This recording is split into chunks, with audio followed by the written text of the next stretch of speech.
We're at Skein Yarn Shop in East Greenwich, Rhode Island. This yarn store has one of the biggest tables we've ever seen. They actually had it custom built just for coming in to knit and crochet, which you're welcome to do at any time. They also have an amazing selection of yarn and other things. Let's head in and check it out.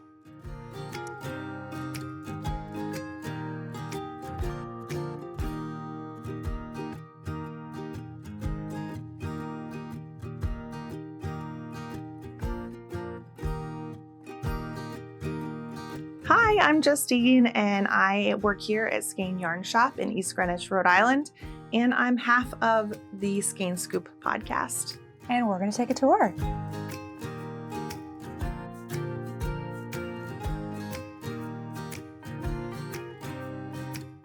Where should we start? So when you first walk into the store, underneath our custom Skein Yarn Shop sign that a friend made, we have our shawl wall, which we call the schwall.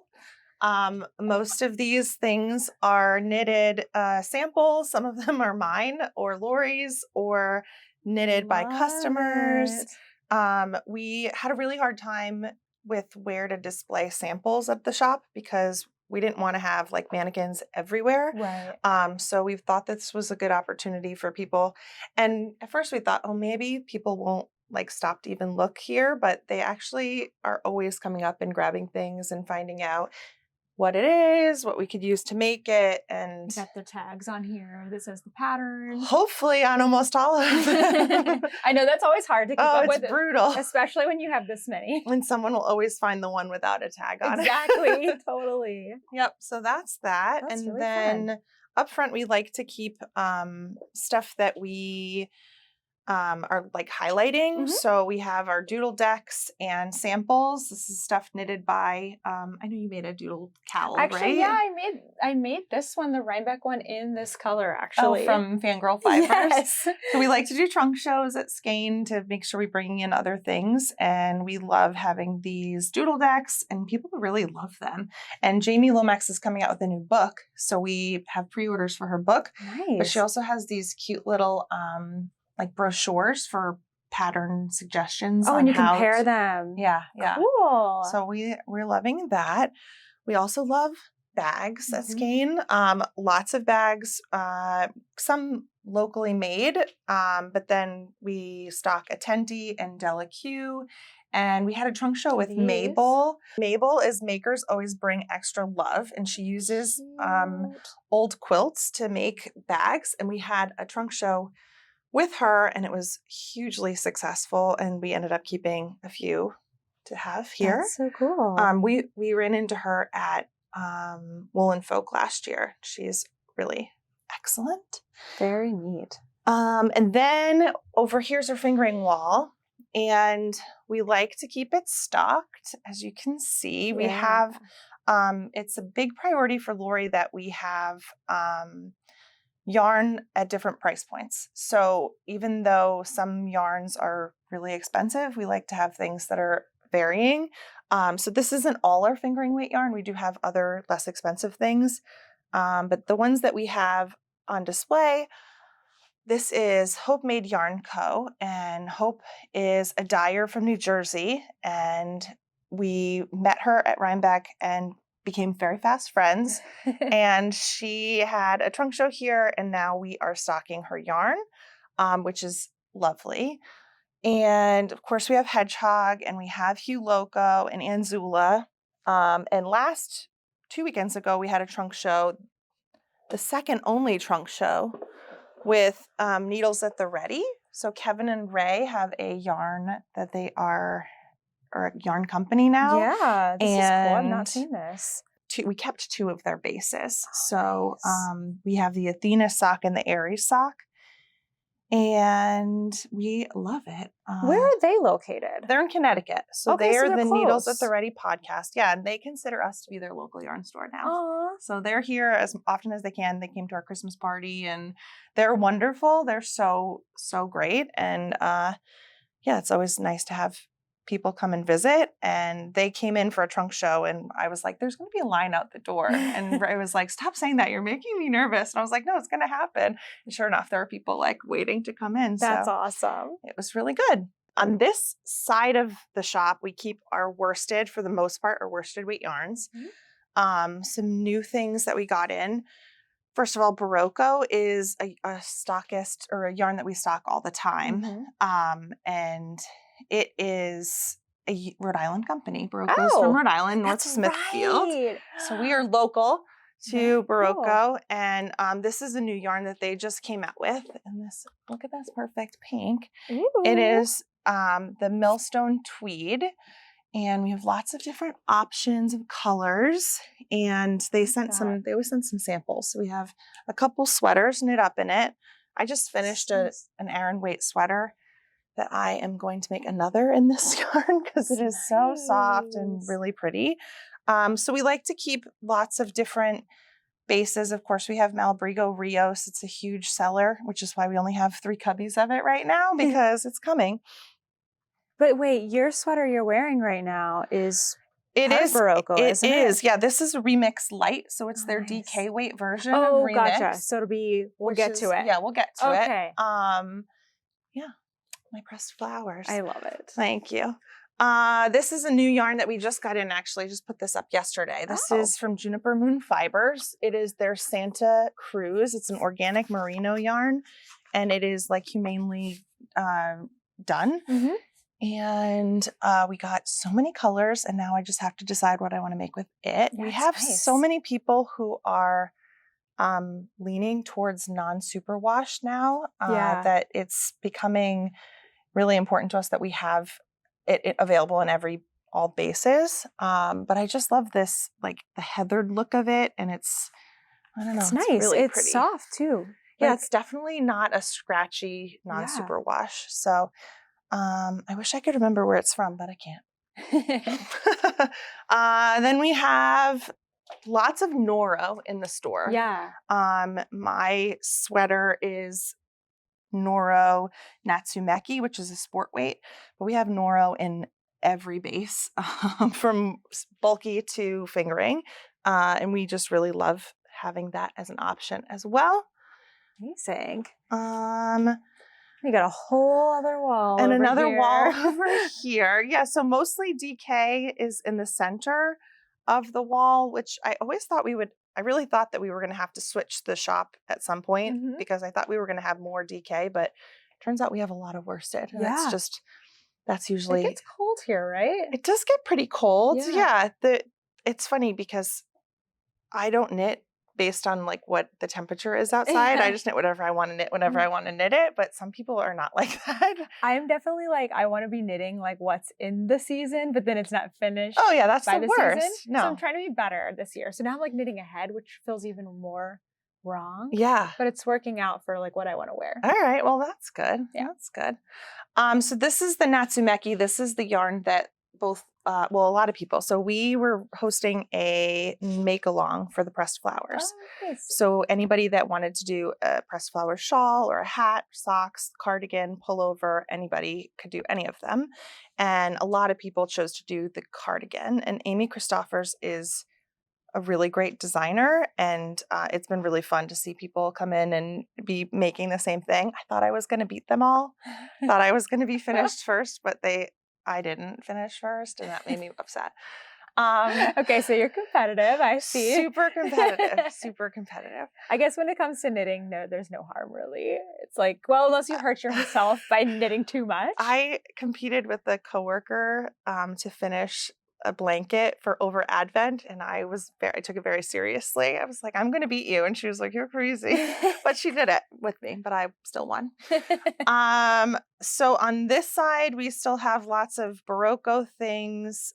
We have some Sandnesgarn, Double Sunday. Nice. And the Patagonia is another one of Juniper Moon Fibers. It's the same version of the worsted, but in a sport weight. Nice. So a lot of people use this actually for their pressed flowers things. And then a couple months ago, over the summer, we had a meet and greet with Max and Vincent. So they came to the store, and we are happy to be stocking Les Garçons. So we have Fluff, and we have the British DK, which is lovely. Yes. I picked I thought it was like obviously more masculine colors, some of them. So my husband was like, okay, you can make me a sweater. And I'm like, oh, okay, great. So I bought it. I don't make him a sweater, but maybe one day. Maybe it's in my stash. We have some summer things up here. We're actually having a summer clearance sale on some of our yarns. This is that remix light that my sweater's made out of. And it's surprising how a yarn with nylon, cotton, acrylic, silk, and linen is so soft. Well, I was gonna say, I've only seen it done kind of like summery things, Yeah, where it's the only yarn used, and so it's awesome seeing it used in color work because it just takes on a totally different. It really does. It is warm. I am like, it's actually surprised me every time I've worn it. It's actually really warm, but the yarn is just so soft. You can't even believe it. People don't believe me that it's that good. I'll have to pull out this sweater all the time to be like, no, this is what it feels like. And then they're hooked on it. Yeah. Some more Noro, and then this is new to us. This is Making Tracks from Junction Fiber Mill, which is out of Vermont. Yeah.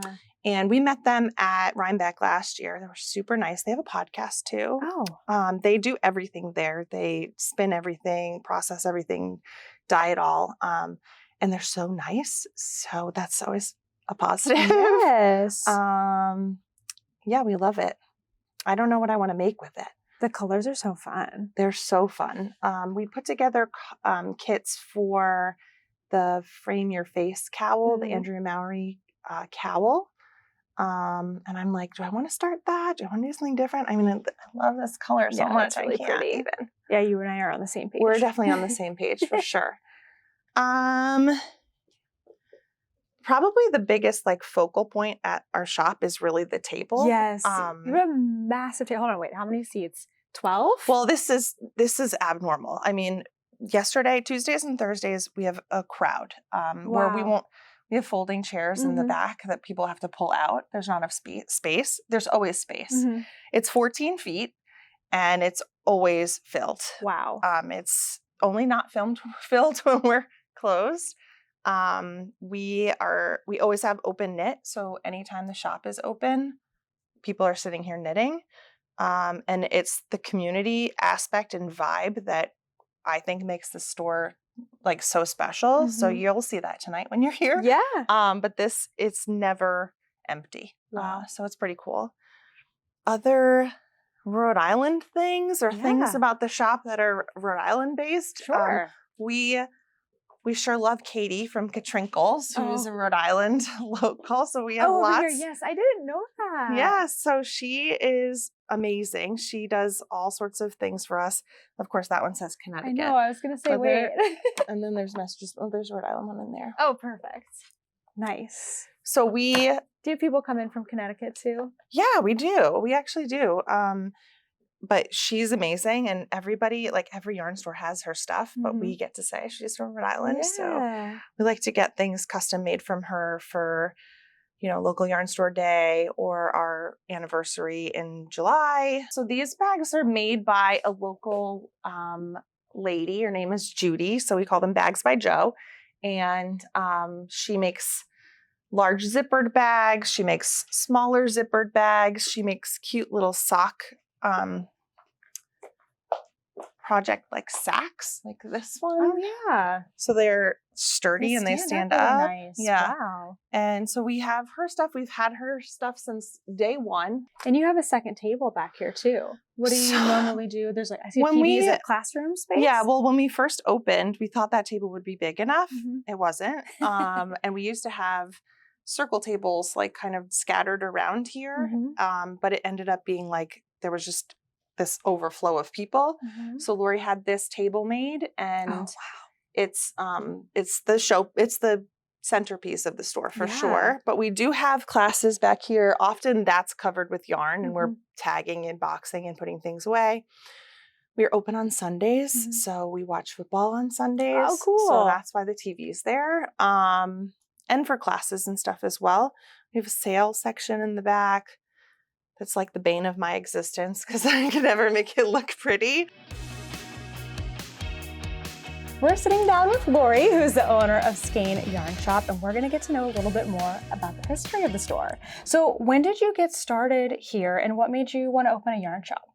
So this shop opened in 2021, but there had been yarn shops in this space before.